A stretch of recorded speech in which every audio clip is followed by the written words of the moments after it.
السلامه بشكل عام. تفضل مهندس راضي. طبعا احنا بنرجع دائما بننوه يا جماعه بخصوص اجراءات الامن والسلامه العامه لانها كثير ضروريه وبتختلف من كل يعني من مشغل لاخر. احنا بشكل عام نطلب منكم لاب كوت وسيفتي، هذا المطلوب منكم، بس احنا حسب المشغل نعطيكم الادوات الاخرى المطلوبه مثلا نظارات، كمامات او كفوف. فدائما نرجع بنعيد وبنزيد وبننبه على هاي النقطه. جزء كبير منكم ما بيعير إلها اي اهتمام، وصار في عندنا بالفتره الماضيه بعض الاصابات نتيجه اهمال الطلاب لهاي الشغلات، سواء فات شغله بعينهم او فات مسمار باجرهم انه مش لابس سيفتي شوز او مش لابس نظاره. صارت عندنا الحالات هاي، فضروري ضروري ضروري جدا ضلكم دائما مهتمين بهاي النقطه. طيب الان راح يبلش مدرب ابو ركان بشرح اجزاء ماكينه الفريزر الرئيسيه. طبعا راح يكون الفيديو معه تسجيل.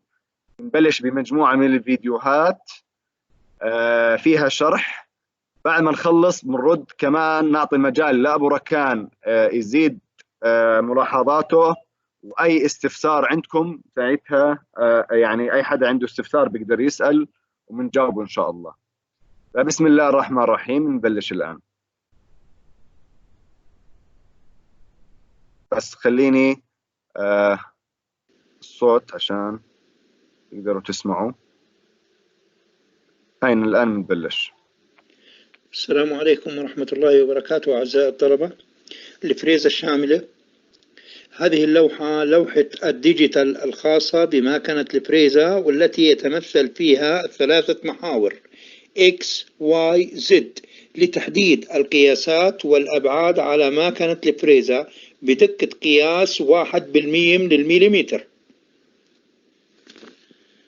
وحدة السيفتي الموجودة على ماكنة الفريزة هي عبارة عن وحدة أمان غلاف زجاجي للرأس العمودي، وفي حالة إغلاقه جيدا يسمح بالتشغيل ويقوم بالإغلاق على قطعة العمل والسماح للشخص بالنظر من خلال الزجاج.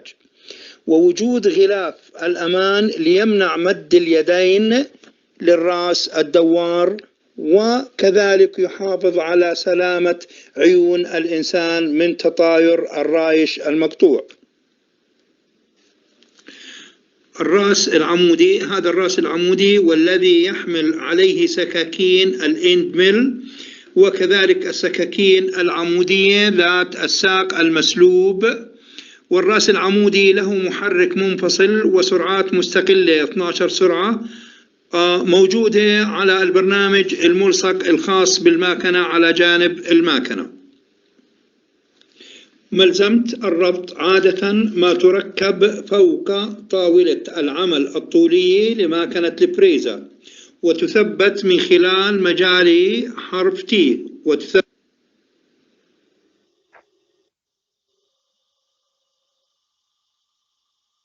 من خلال مجاري حرف T الموجودة على طاولة العمل، وبواسطة براغي وصواميل أيضا حرف T أيضا، وتشد على حسب ما هو مطلوب. أيضا بالصورة واضح أمامنا اللي هو على يمين الصورة اللي هو محور X. هذا الجزء المشار إليه هو عبارة عن ركبة الفريزة، والتي تصنع عادة من مادة الزهر الرمادية، وتتحرك الركبة إلى أسفل وإلى أعلى على الدليل الرأسي الموجود بهيكل الفريزة. وترتكز الركبة على عمود مسنن يتحكم في رفع وخفض الركبة، والذي يعرف بمحور زد. ويحمل أيضا على الركبة من الجهة العلوية طاولة العمل الطولية الرئيسية المحززة بمجاري حرف T. عادة ما يكون لها يد أو طارة للتحريك. طبعا لتحريك العمود المسنن، والذي يقوم بدوره بتحريك طاولة العمل الطولية حركة طولية سواء كانت لليمين أو اليسار، وهو ما يعرف بمحور الإكس. أيضا تحتوي الركبة على الحركة العرضية لتتحرك عليها قاعدة طاولة العمل الطولية في الاتجاه أو ما يسمى بمحور الواي.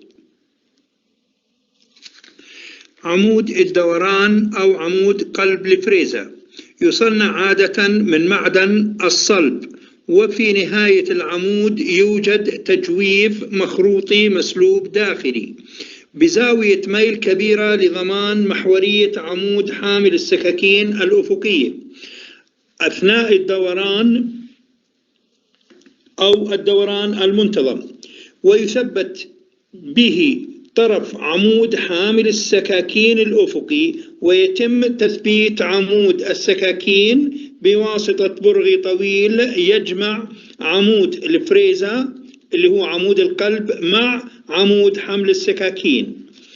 في نهاية عمود حامل السكاكين الأفقية يركب الكرسي والذي يقوم. بس احنا بدنا نرجع لانه كان الفيديو شوي معلق، نرجع لأول الفيديو لانه ما كانت الصورة واضحة. نرجع بس نبلش فيه من اول أو ما يسمى بمحور الواي. من هون هذا الجزء اللي كان يشرح عنه بالأخير، ما كانش الصورة واضحة، الآن بصورة واضحة. عمود الدوران أو عمود قلب الفريزة يصنع عادة من معدن الصلب، وفي نهاية العمود يوجد تجويف مخروطي مسلوب داخلي بزاوية ميل كبيرة لضمان محورية عمود حامل السكاكين الأفقية أثناء الدوران أو الدوران المنتظم، ويثبت به طرف عمود حامل السكاكين الأفقي، ويتم تثبيت عمود السكاكين بواسطة برغي طويل يجمع عمود الفريزة اللي هو عمود القلب مع عمود حمل السكاكين. في نهاية عمود حامل السكاكين الأفقية يركب الكرسي والذي يقوم بدوره بمنع الاهتزاز لنهاية عمود حامل السكاكين، ويثبت مع جسم الماكنة. طيب شباب وصبايا، يعني تقريبا هاي كانت الأجزاء الرئيسية لماكنة الفريزة. وإذا بتلاحظوا هاي صورة الماكنة هي صورة شبيهة جدا للماكنة الموجودة عندنا بالمشاغل الهندسية. كون حكينا عن إجراءات السلامة العامة، بس بذكر إنه في دائما بكل آلة بالمشاغل زر اللي هو الإمرجنسي ستوب. هذا في حال كان في مشكلة عندكم بالشغل أو اضطريتم للتوقف فجأة، تقدروا يعني تكبسوا هذا الزر عشان توقفوا الماكنة عن الشغل وتتفادوا أي أخطاء ممكن تصير. تفضل أبو ركان إذا حاب تزيد شوي عن الموضوع، تفضل. والله إذا تبقي لي الصورة ثابتة. نعم هاي الصورة ثابتة على آخر شيء. نعم.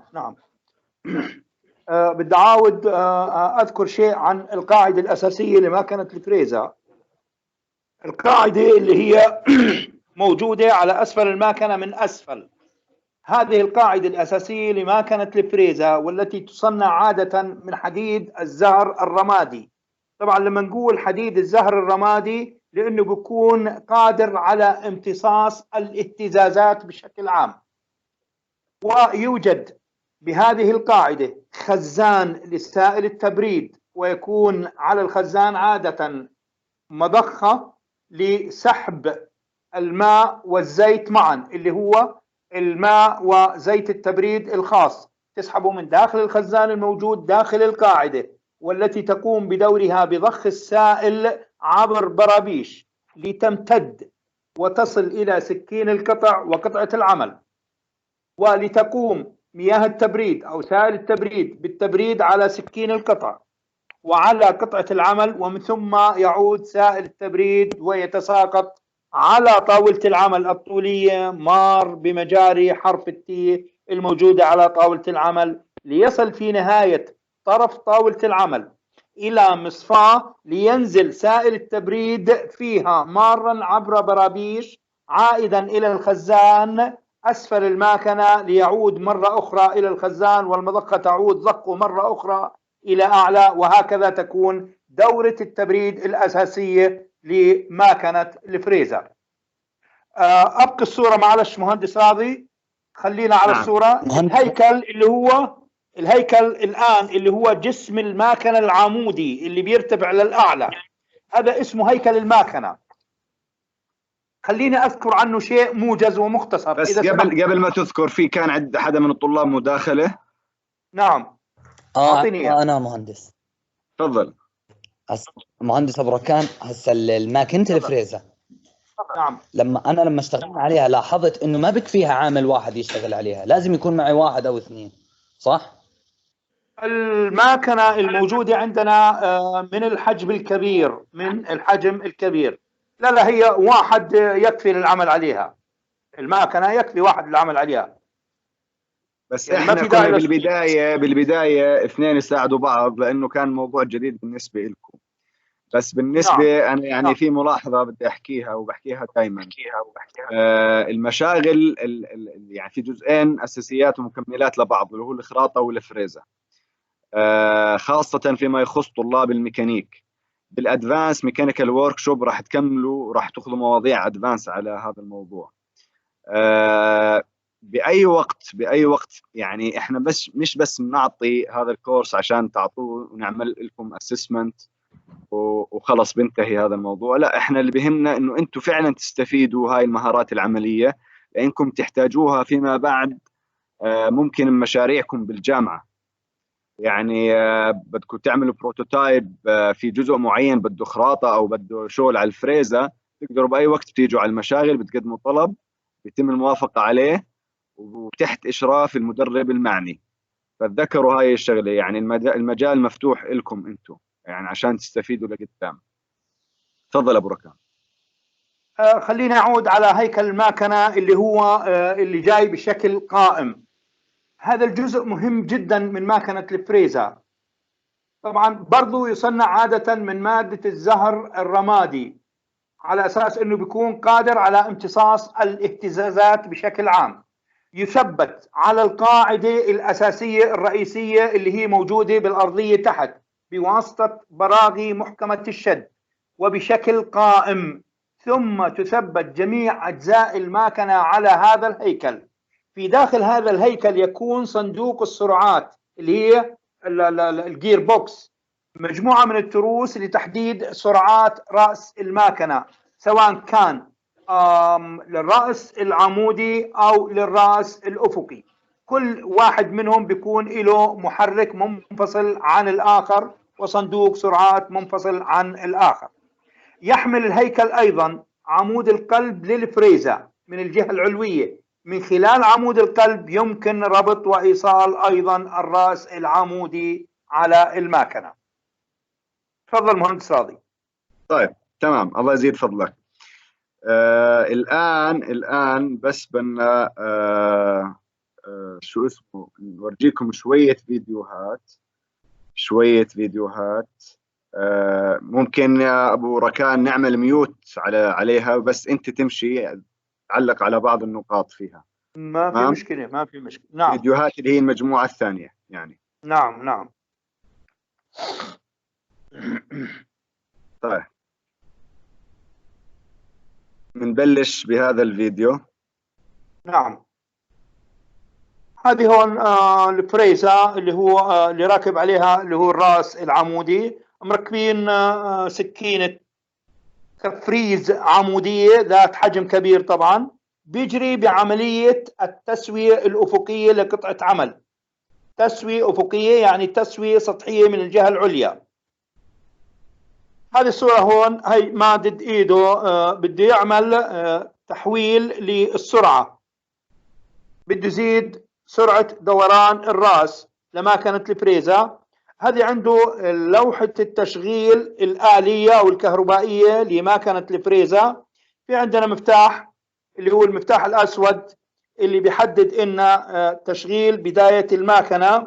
بعديه في مفتاح لونه أخضر، هذا المفتاح اللي لونه أخضر اللي بيعطي أيضا تشغيل، أمر تشغيل. المفتاح اللي لونه أحمر عفوا اللي هو عملية الإطفاء. طبعا بيكون منفصلات، العلوي مثلا للرأس العمودي والمفاتيح السفلية بتكون للرأس الأفقي. هذه لوحة التشغيل لماكنة الفريزر. تفضل مهندس راضي. تمام.